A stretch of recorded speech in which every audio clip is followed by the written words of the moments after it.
Come on. Don't even give me that shit. Just because it's wide doesn't mean it's Bring that that kind of booty big. to the duty. Bring that booty to the duty. This week on Queen City Nights, we work on our daddy issues. It's our Father's Day episode, and we've got Amels, plural. And we talk about some news with Check In with the Chief. And we came up with a top 5 best and worst dads in comic books. So you get all that and then some on this episode of Queen City Nights. And you got a little wider than I have. Yeah. Oops. Yeah, it is. It is time now for another segment of Check In with the Chief with our favorite person, Emil Novak Sr. We're going to discuss news and blah, blah, blahs. And here we go. Well, this week we have 3 exciting things coming out from the industry. Jim Lee and Diane Nelson introduced a brand new DC multiverse. DC Squared. Yeah, Squared. I like that. DC2. It's pretty interesting. So some of the things that I've been hearing are you'll be able to pick and choose sort of like the adventure that you want to play. Yeah, it looks like a choose-your-own-adventure type thing that DC's doing with their digital comics. One thing that I kind of like that they're doing about it is they're doing that Batman 66 series, which is based off the old Adam West television. I'm a fan of that. Oh, you're going to love that. I am. I mean, it's the first time we've seen, all this stuff brand new with the licenses coming back, even new DVDs when the time comes. But what's neat about it, what a great way to launch it, because the publicity is going to be phenomenal on it. So it's kind of neat. Lee Merriweather or Julie Newmar or Eartha Kitt? That's what I want to know. Well, they're all hot in their own way, but I'll take Julie Newmar slurping up that milk from that cup. Oh, my God. What a sexy broad. Such a sexy woman. Just love that a lot. So, anyway, we'll be looking for that. The next thing, which is really cool, is, he's a great actor. We've seen him in Wolfman and The Way of the Gun, tons of movies. Fear and Loathing in Las Vegas. Yeah, Fear and Loathing in Las Vegas. But Benicio del Toro has been casted in the Guardians of the Galaxy film. I'm not 100% sure his role. I don't think they've revealed it yet. Yeah, They but I said wonder if he's going to be like a fatherly kind of role. Well, because Glenn Close also got casted about a week or so ago earlier. She's also in a fatherly role. Well, she is getting a little long in the tooth, but aside from that, she's a great actor when it comes to putting bunnies in hot boiling water. What was that scene? What movie was that? Fatal Attraction. Fatal Attraction. Yeah. Well, he also, every time they announce a new actor for the movie, I always just think they're going to play Rocket Raccoon. Like every single person. I'm like, Benicio del Toro, Rocket Raccoon. Well, I guess one lead rumors is Thanos, actually. He's supposed to could possibly be Thanos. Oh, that's a good point.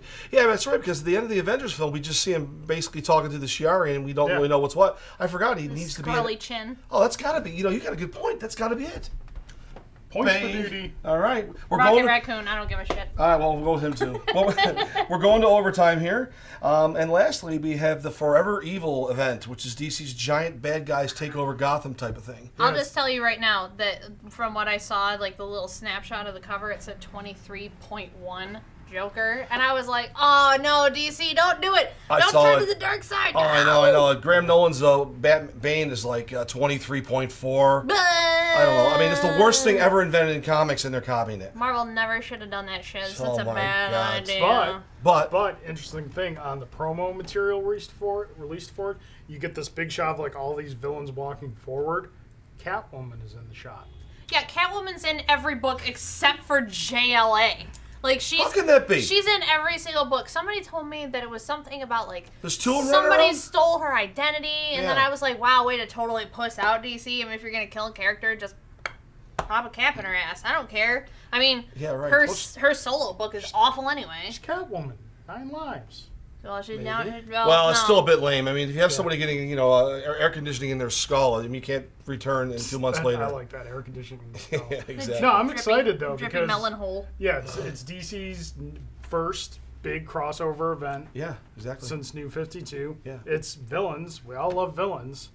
And so this is going to take place before Trinity War? No, this is... connected to it after Trinity War. Yeah. So Trinity's a bit of the setup. Yeah, Trinity's just the Justice League books, whereas this is line wide. Yeah. Crossover. So it'll be neat. I have a funny feeling it'll also take them to the next level where they're going to go with their line in general. It's had some problems, as we know.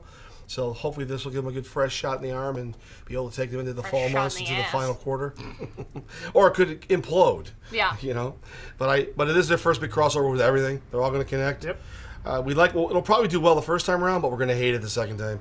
Because too many crossovers are just the bane. No pun intended. But the bane of our existence in comics. We are not above taking low-hanging fruit off the tree of comedy. Oh, not at all. Indeed. Not at all.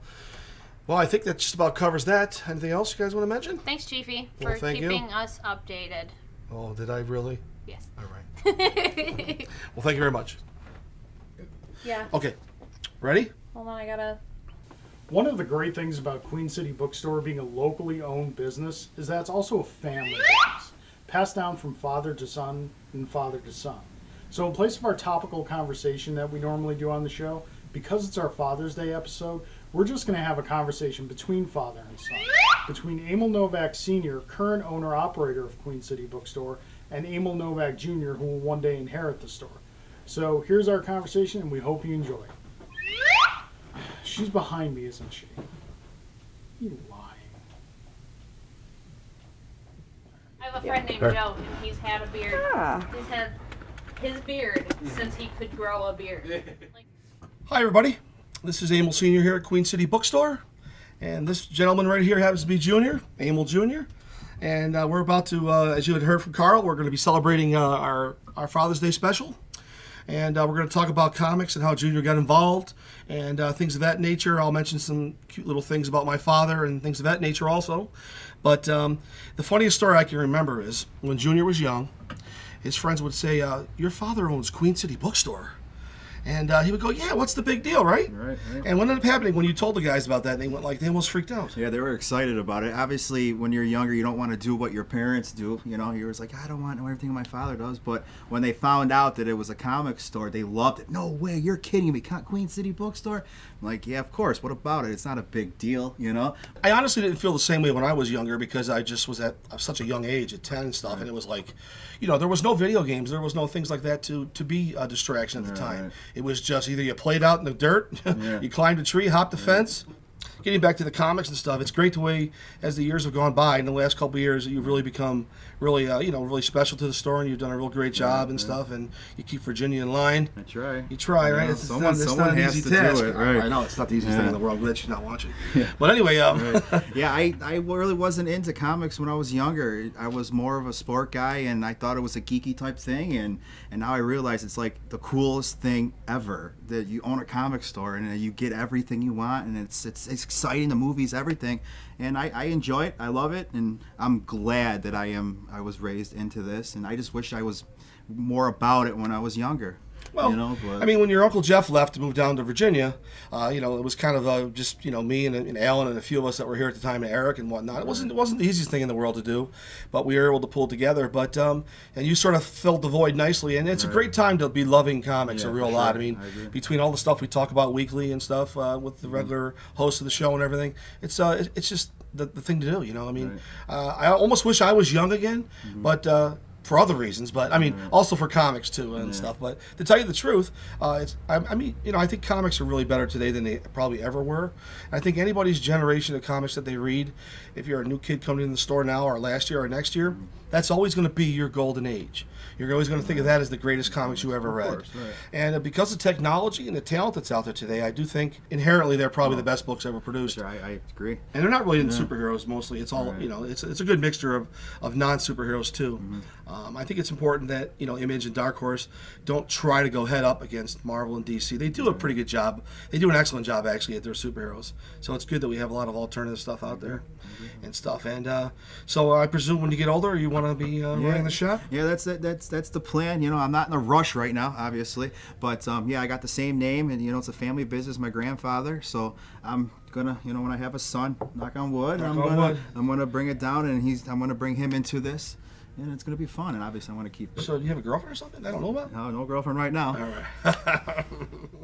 So I remember a really good story about, when I was younger with my father, I used to drive him crazy. I was just a young and rowdy kid, and I didn't know any better. You learn as you get older, as you know. I mean, you always doubt your parents, and you always drive your father nuts, but I used to drive him nuttier than you could even begin to imagine. Yeah. And he was a big, hulking guy, he was like Hungarian. He was crazy, Well, he wasn't crazy, I shouldn't say that, but he had a temper on him, and he had like hands of steel kind of thing. Okay. And I drove him nuts one day to the point where he just ran around the counter fast. He was going to slap me upside the head, and I ran out the store. I can't remember who was in the store that day, but a few customers will bring up that story again about, like, remember the day your father chased you home? Oh, right. So he chases me out of the store on Bailey Avenue. I'm hightailing it down Lisbon, which was we were at the corner of Bailey and Lisbon. And it had to be like 2 or 3 in the afternoon. I used to take a bus in from school. I used to go to, when I was going to like McKinley High School, I used to take the Dullivan bus up and everything. But at this particular time, I didn't have any money. So I ran home or walked home. Right. And I knew basically how to do it because we'd driven to the store for a couple of years at this time. But I do remember when I got home, my mother was all concerned because, like, where is your son at? She's telling my father, it's dusk, it's dark, and here he's in the middle, going through these neighborhoods that aren't, the safest in Buffalo. And, as a young kid, you're very susceptible to all kinds of things, going up around, I can't even think of the areas. Now, down to like Kensington and stuff, which was a lot different in the 70s. But anyway, that was a good story there. And, I just, it's one of those things. I did other things and drove nuts, too. I remember one time I was collecting comics, and I was told I couldn't take any of the better books unless we had doubles in the store. So these would be early Marvels at the time and everything. So what I would do is I would rip a cover off every now and then. Not a Spider-Man 1, folks, but, a comic that was probably worth $8 to $10 at that time. And he would ask me when I was going home with a stack of comics, the same way I always go to you. Yeah. What's in that? What are you taking home today? Hey, do it every he's got stacks, he's got variants in there. He's load them up, and he would take a look and he'd go, "Oh, okay, I see. That's good. No problem." I'm like, he didn't see what was underneath. It worked, man. He didn't see the Ant-Man under there and stuff like that, and things of that nature. That's the story. That's one of the best ones that I can tell. Yeah, I carried down because I do the same thing. I bust. I bust you pretty hard, but it is what it is. But yeah, I had a couple stories. I've quit 3 or 4 times. To, me yelling at each other, going back and forth, can't handle it. Gotta call mom, have her be in the middle of it. But yeah, I've done it. I've not walked home. I had a car. I get to drive home. But I quit. But I realized I got older. I'm smart about it. It's a business. And this is what I'm going to be doing, so I just have to suck it up, and it is what it is. It's true. I mean, you can always have fun around here, which we always do. I mean, it's a business. When Virginia comes in on Wednesdays and we're doing New Comic Day and stuff, it's a ride around here and stuff. Right. And, she thinks she's in charge, but we nail it. We put her in her place. Try to. No, aside from that, how about the time we bought you a brand new car? Well, it wasn't new; it was a new used car, and you and your buddies decide you're going to go to Florida without permission. Yeah. So I realized that I got to get in that engine, and I have to figure out what cord to pull to prevent this. So I found the starter cable, and they were too young to figure out what it was.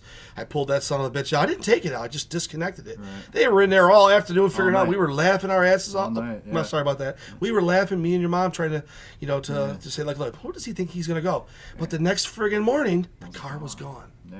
So we figured he probably was on his way to Florida. But nobody knows. There's no announcements. We don't know if they're there, if they arrived. Was there a car accident? It's a 4-cylinder. They're driving 24 hours in a row. The thing probably overheated and basically died. Bald tires, everything. Bald tires. Yeah. They were broke by the second day. Yeah, I lost a couple pounds.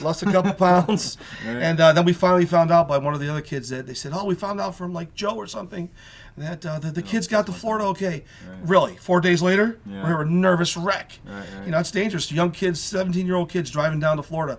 There's big trucks, major interstates. They had no AAA road maps, did you? No, I didn't have anything like that. A buddy that we took 2 cars.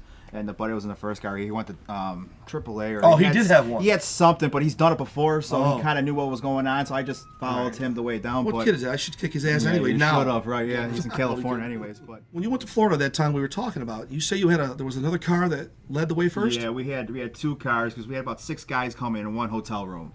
So instead of me, everyone piling in my car, we decided to take 2 cars. And a buddy that was in front of ours, he had like a AAA or some sort of directions, but he knew what he was doing, so I just followed him. But going back to the whole battery thing, it was funny as I knew it wasn't working. I knew you did something, and he took my keys away from me, and I didn't have a key, but I had a valet key that I hid, and all it did was just start the car and unlock the door. It didn't do the trunk, and it didn't do the glove box or anything. It's like a modern day emergency key for that. Yes, era. Right. So I had that, and so I brought my buddies over, getting ready to leave the next day, and I'm like, the car doesn't start. Can you help me out? So I bought a new battery, put the battery in. That didn't work. I thought it was the wrong battery. Returned that, bought a new battery, spending my money that I had to save to go down because I had no money. I didn't know that. Did you bring any comics with you? I didn't bring no comics with me, but I was selling everything, trying to get some sort of money because obviously the parents said no. so I had no money to get from you to get something. And then the next morning I woke up. And, well, luckily it worked out well, and you were okay, and you got back. Yeah, and it was fine. It was definitely a blast. I'd like to say that I've done it. Yeah. But would I do it again? No. That's a lot. We drove down to Florida when we were young, and a little that. K car we had, and Yeah. it was a friggin' nightmare. Yeah, I wouldn't do it again. I would go to Florida in a heartbeat, but I wouldn't go out of spur of a moment. So tell me, I know you've been reading a lot of cool stuff, and you're like me in many ways. You like to read a lot of superheroes and non-superhero type stuff. What type of books are really catching your fancy these days? What do you enjoy? I know you read a lot of crime stuff and things of that nature. Right. What do you enjoy? I started off with the superhero stuff, and then one day you mentioned that there is an alternative world. It's not all about superheroes, so I got onto the alternative, and I kind of like alternative a little bit better than I do superheroes, but I still do read superheroes. There's a lot of cool things that are happening in the hobby these days. So what are some of the titles that, could you tell us what you're reading? Okay. I like The Walking Dead, obviously. Sure. That's the hottest thing right there. I read some Scalped. I like crime noir type books. Ed Brubaker, that's a pretty cool thing. I got onto that. You got me on The Criminal. That was really good. Marvel stuff, I have to say. I am a Marvel whore, sadly. That was the first thing I got when I was 12. When you got me the box, there was X-Men in there and New Avengers, and Superman was in there. But I was drawn towards X-Men, and that was my thing. So, but what about you? What do you like? I know you like alternative, but what's your? Well, thing I still like a little bit of everything that's going on out there. I mean, take for example, the Marvel Hawkeye is a fantastic book. Right. Yes, I think Jason Aaron, who wrote Scalped, is doing a fantastic job on the Thanos titles. I think he's done a lot of stuff with the character.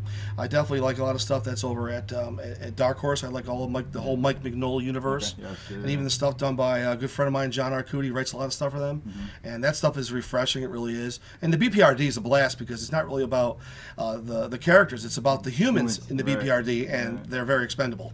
And that's a lot of fun. But I love Batman. I think he's fantastic over at DC. Sadly, there's not a lot of DCs that I do read in the superhero range, but I do like the Batman stuff, and I really like Power Girl. Okay.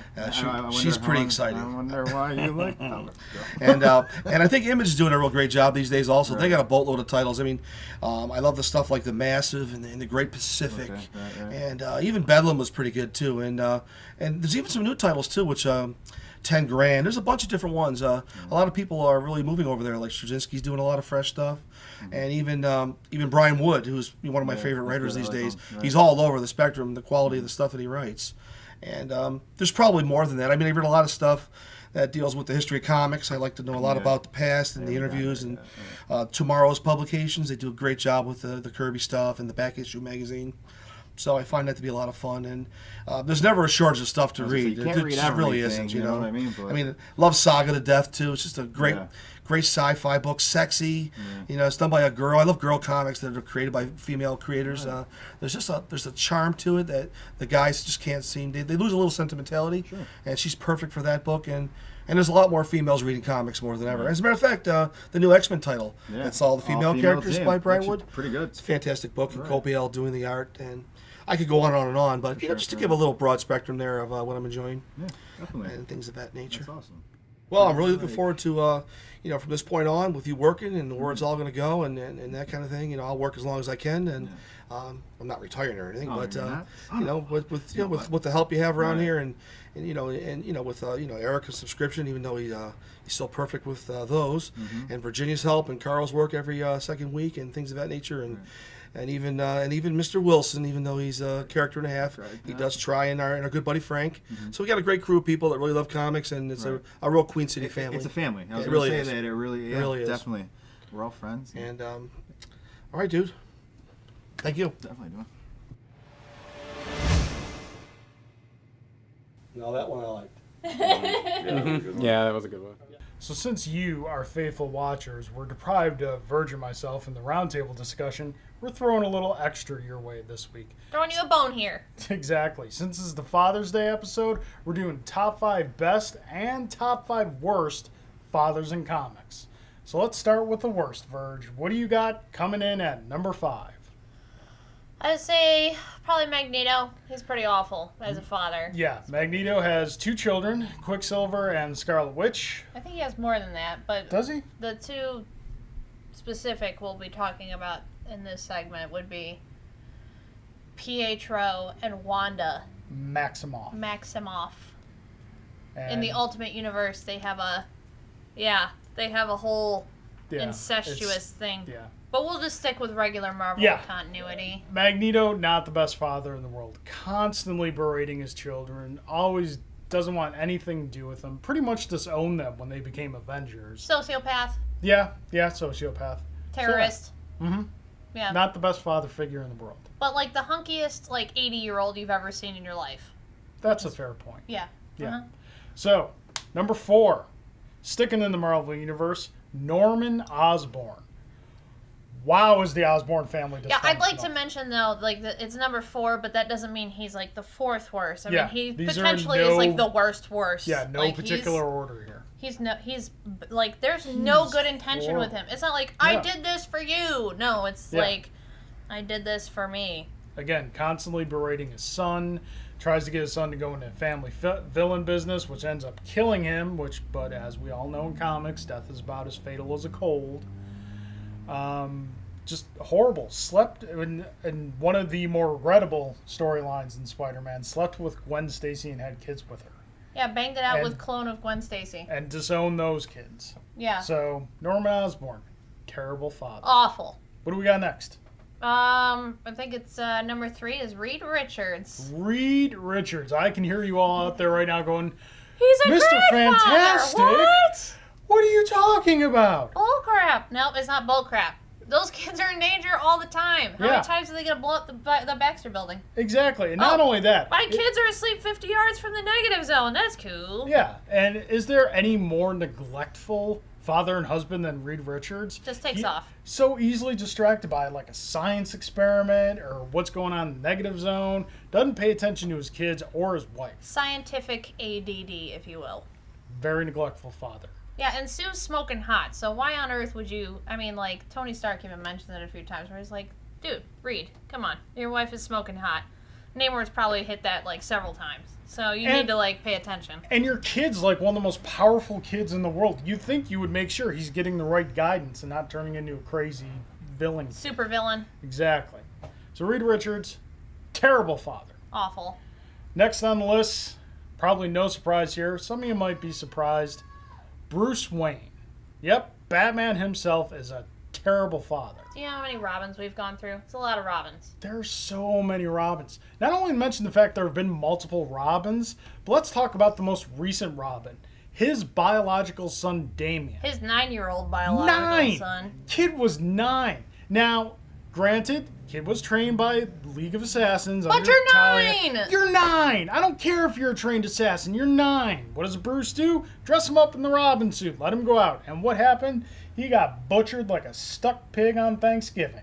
I eat turkey on Thanksgiving. But I still think, I would say, yeah, with the piggy and the apple in the face hole, yeah, it was bad. Yeah, he just... his kid just got killed. And not only did he get killed, he got killed by a clone of himself in adult form. Dysfunctional family. Dysfunctional. And I'm pretty sure, Talia needs to lose her entire mind. I'm tired of her just being like, whatever. She needs to, lose her whole gourd and just kill everybody. And really, how good is his relationship with all the other Robins right now after Awful. the events of Death of the Family? Well, that's why they called it Death of the Family. Yeah. Since nobody actually died in it, it's more of a metaphor for nobody's talking to him. So that's 4 of our 5 worst fathers. We're going to hold off on the last worst one just a moment. Right now, we're going to transition over to our best fathers. Which is the toughest list ever to make ever. It was awful. We went through this a couple times, but we're satisfied with the list we came up with. First one, combo on the list of Jor-El and Pa Kent. So it's both of Superman's fathers. Mm-hmm. We've got Jor-El, who sacrificed his one chance to get off the planet and put his son in the ship. And then Pa Kent, who found the son and raised him with the values necessary for him to become one of the greatest heroes of all time. Raised him as his own, even though he was an alien and that crap would freak anybody out. He was a good dude. He's a good Jonathan Kent. Solid guy. Solid father. Jor-El, even... Man's man. Yeah. Jor-El, still a solid father because he left him with all that information that he was going to need to know, and he's able to go to the Fortress of Solitude and, talk to Dad's head and whatnot. That's pretty nice. So, yeah, I'd say combined, Superman's dads would be on our best list. He got sploded, though. Sploded. Who's next on the best list? Don't forget that Jonathan can't live for more than like 15 minutes ever. Yeah. So, Verge, who's next on the list? I don't know who is next on the list. Splinter. I decided Splinter. Ninja Turtles. I like Ninja Turtles. No, that was great. Heroes in a Half Shell, dude. Turtle power. For All real. right. Splinter, great father, finds these 4 turtles in the sewer and decides, hey, not only am I going to raise these turtles as my own, and they're mutating and growing and everything, I'm going to make them ninjas. Super ninjas. He made them ninjas. What kid wouldn't want a father to make him a ninja? Yeah, and gave them, like, badass names. Like, quality names on those turtles. Yeah. An old art book he found in the Raphael, sewer. Leonardo. Yeah. Donatello. I hear Donatello does machine. What? That's what the song says. That sounds gross. I'm just saying. It's like the robot humping the walker. Listen, the song says Leonardo leads, Donatello does machine. Raphael is cool but crude. Not machines, plural. Just machine. He does machine. Meh. All right, onward. Okay, so what's the next one? What's the next one is Commissioner Gordon. Not a terrible father. Not a terrible father. A very good father. Raised Barbara Gordon, a.k.a. Batgirl, a.k.a. Oracle, a.k.a. Batgirl again, as his own daughter. Paralyzed? Yeah. Not paralyzed? Sure, we'll go with it. Yeah. Raises Barbara as his own after his wife leaves, and is a consummate father figure, not only to her, but you could make an argument for a lot of GCPD officers. He's a pretty strong father figure. Mentored. Even a father-ish figure to the Batman himself. There you go. Although he has a son, and I think his son went like bananas at some point, but I think it's because his son is bananas. I don't think it was Jim's fault. His son's crazy and a homicidal killer. But, but Barbara's super cool. So no, it's perfect. It balances out. Yeah. It balances. Sure. All right. The yin to the yang. This one was your personal contribution to the list. Not that none of these other ones weren't, but you were really excited about this one. Who is it? Luke Cage. Luke Cage. Why is Luke Cage such an awesome father? Because to be an Avenger is like a huge thing. I mean, like, when you're an Avenger, you're a freaking Avenger. You're an Avenger. You got to assemble when the call goes out. Exactly. And he left the Avengers to keep his baby safe and to keep his wife safe.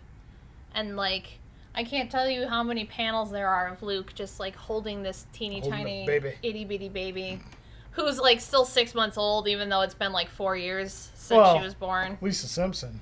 Yeah. Yeah. Yeah. But, yeah, no, Luke Cage, we were brainstorming so super hard, and I instantly thought of him, because that's a man. That's a man. Left the Avengers for a kid. Mm-hmm. That's a good father there. Indeed. So, we got 4 bad fathers. We got 4 good fathers. Now we got one father who fills the final slot in both categories. Who's the dad? The father of all fathers. All father? Odin. He is like the worst father ever. And the best father. And the best father ever. Why is he the worst? He's the worst because occasionally he tries to kill Thor, or battle him, or banishes him, or just generally treats him like total crap. And, like, but then, like, the other half of the time, he's like, Thor, you're a good kid. Yeah, you're very proud of you. Here's one of the most powerful weapons in the universe. Have a good time. Most of the time supportive of what he does. Here's this amazingly powerful weapon. You're banished! Like, that's exactly how it goes. I mean, you could pick up any given Thor in the last probably 5 years, and between any given issue, it's like, oh, Odin's trying to kick the shit out of Thor. Oh, they're embracing each other. How nice. That's lovely. Yeah. Oh, Odin doesn't give a crap about the human race. But he's still gonna save it. You know. Yep. So that's our list. Hope it helped you work out some of your daddy issues. And I smell. All right, I'm out. Thank you, everyone. All right, Junior. Bye, Junior. Thank you. We are going to review, or myself is going to review, the Daredevil Dark Knights. First off, I have to admit this is my very first review, so I'm kind of excited about it. I'm going to say if you're a Daredevil fan, great book to pick up. Lee Weeks did a great storytell. I like how the atmosphere, it's dark, got the snow going. Is he really dark in this one? Because sometimes he's connected to like the Batman, they say. He's a little dark. There's a twist going on, obviously, and we don't know what it is yet. But you got the twisted world going on. There's a tale of two stories going in this book, which is cool that you really don't really see. You get the backstory and you get his story. So it kind of works out very well. Lee Weeks obviously is no stranger to the Daredevil title. For sure. He has worked on it in the late '90s, early 2000s, and he had the famous, may he rest in peace, famous inker L. Williamson on the book back then from EC Comics. And it's nice to see that Lee Weeks is back in the book. He really draws a definitive Daredevil. For sure, yeah. And the story's like, New York, whenever they get snow, like not in Buffalo, but in New York, they're paralyzed. Yeah. So obviously the story just happens. Yeah, the town was just shut down. And I'm looking forward to reading that one. I haven't grabbed it this week yet, but I will take it home this evening. I'm looking forward to that. I'm glad you brought that one up. I hope it does well. It's nice as a companion to the other Daredevil title by Mark Waid, and I think it's going to be a smash hit. I do. And I like the way he draws Hulk and some other Marvel characters too, by the way. Even though it's not a Hulk review, he does draw some good characters. Right. So it ended on a good cliffhanger. Really set up the series nicely. I did. We don't know what's going on because he kind of got beat up.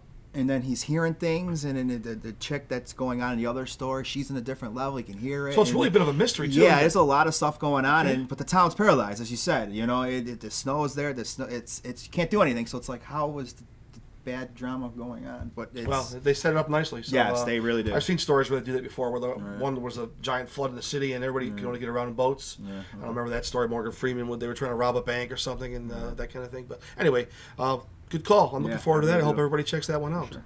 Definitely. Thanks. Well, a book that I'm going to speak about today happens to be a really good book, and this happens to be a pretty popular title right now in the shop here. And obviously, the character Thanos is one of the greatest villains of all time, and ever since the Avengers movie, he's really come back in a grand way. He's such a great character that Jim Starlin invented in the old days, and it's just nice to see the things that they're doing. One of the things that's very important to mention about the book is it's far from a teenage book. Right. There's a lot of mayhem and things happening in this book, and he's not he's a pretty nasty villain. And one of the things I like about him a lot too is the fact that you notice he's got these he's got scales on his chins and stuff, and that there's some connection with the Skrulls, but they still call him the Shi'ari, I think it is, and so we don't really know what caused this anomaly because everybody on this planet doesn't have that look and feel, but he is like this, and we do find out in this book that he has children. I had no idea he had any heirs or anything of that nature. And what's nice is it's written by Jason Aaron too, and he's a fantastic writer, and he just really did a great job on what did he do recently? He worked on the new Marvel now Thor, and that was a nice setup. But he feels very, very comfortable on the Thanos book, and it's highly recommended. One of the things that I think is really cool also that they have mentioned is he is actually one of the Eternals, which means he's one of those characters that was created by Jack Kirby back in the 70s, which is a nice little nod to Jack, because the Eternals were those giant characters. They were like, big as Transformers, and they were, very cosmic and stuff. So what that really means, we don't know yet, but it's nice to see that he's done that. Right. And another neat thing, too, is they talk about there's some uprising or some problems in one of the universes in the story, and they call it the Starlin universe, which is a little nod to Jim Starlin's mastery and stuff. And I really like the book a real lot. I would highly recommend it. Sure. It's drawn beautifully, and where it's going, nobody knows. But it's not going to the Archie rack. So I would highly recommend that book also. Definitely. All right, for my last one, I am going to do Kick-Ass. Obviously, title says it all. It's a very good book. I read it since day one. Kick-Ass is just awesome. It's different. It's not that whole superhero thing where, you're flying and saving the thing. It's a kid trying to get powers, creates a team, and kicks ass. And obviously hit girls in jail and they're trying to bust her out. So it works. I like it. I like how it's a little R-rated. It's a different take on comic books that a lot of people don't really know, you know. So, and Mark Millar is just a really good writer. So. Yeah, I think it's an absolutely beautiful book, visually speaking, too. Oh, sure, definitely. They have that great painted style, and Jazzy Johnny Romita is doing a fantastic job. I know some people don't like his work a lot, but this book he's really quite special. And it looks like I think he likes it more. Yeah. I happen to like the Captain America book also. Right. I love the style and everything. And it's probably Millar's better book. I mean, some of his other Millar stuff is sort of hit or miss. Right. He does have a great following. Kick-Ass 2 was okay, but this now Kick-Ass 3 I think is going to be better than 2. My opinion, but you can't beat the dog scene. Yeah, that's true. But I just think it just carried on a little too much. Sure, I think and gotcha. I think they're kind of getting to the point. I think. Yeah, it's nice to see this came out actually close to the release of the new film too. Right. So at least it's not going to be late. In the past, they would mess that up and everything. Well, that's a good one too. Well, my last book here, or my second book, is 10 Grand. This is a very nice book by Ben Templesmith and Michael J. Straczynski. He's recently left one of the major publishers to create his own name brand. It's called Joe's Comics, and he's working with a really great Aussie. And it's Ben Templesmith, and he's done some great stuff before. 30 Days of Night. I think he did.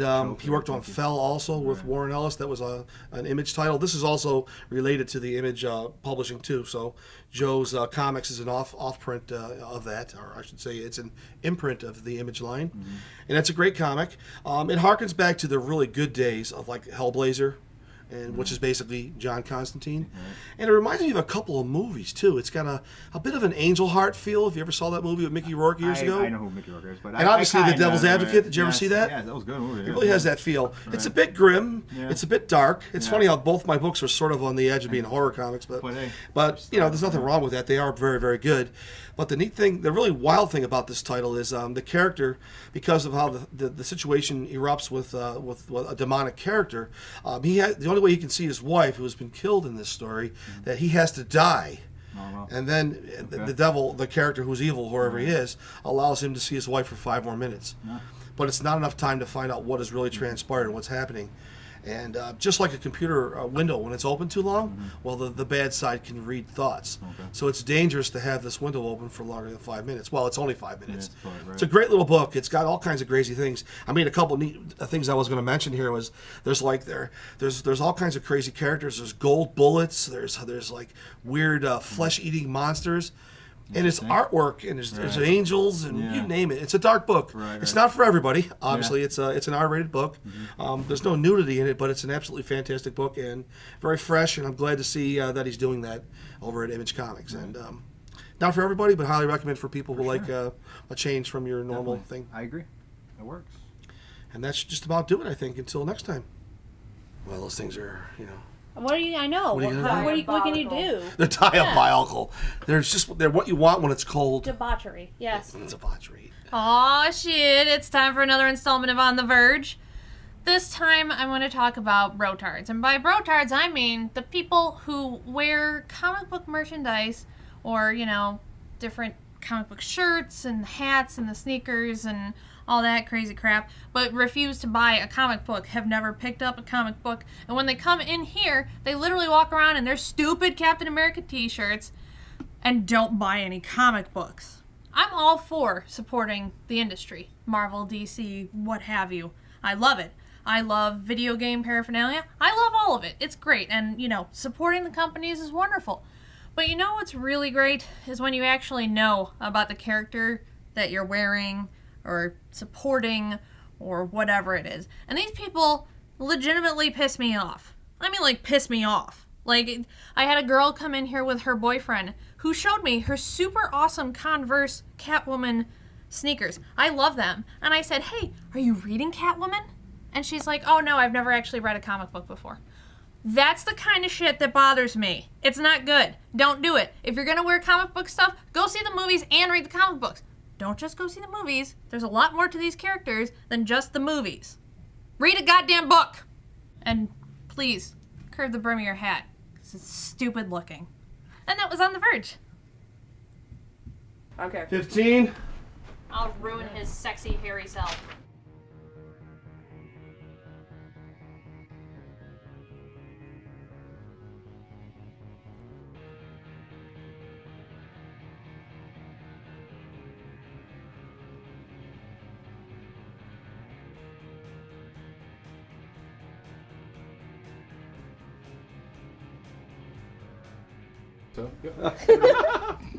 All righty. You ready, folks? We're ready. All right, quiet on the set. You guys doing good? Yep. Lighten up, be loose, and action. Well, that's our episode this week on Queen City Nights. We appreciate you watching. And, of course, if you're interested in getting into the hobby and not too scared off by Virginia hating on people not in the hobby already, Come on in and see us at Queen City Bookstore, 3184 Main Street in Buffalo near UB South Campus. And as always, as I tell you every episode, you can find us on them interwebs on Queen City Nights Facebook page, or you can find us at Queen City Nights on Twitter, or if you're as old as Carl, you can email us at queencitynights@gmail.com. Leave my nipples alone. No. I'm Carl. Verge! And this is Queen City Nights. What are you, Slash? I hate Guns N' Roses. Wow, wow, wow, sweet child of mine. Awesome.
Oh, yeah, yeah. Yeah. All right. Should have audio now, right? Yeah. Oh, thank you. Got it. Got it. We all hated that tonight. Nobody wanted to slate like a normal human being at all. All right, ready? Quiet on set. You want to start with the head on your head and then take it off, Slade? It's kind of sexy. Yeah, it is. Mm-hmm. Right there. Action. I'm Carl. And I'm Verge. And this is Queen City Nights. Can I get a new co-host, please?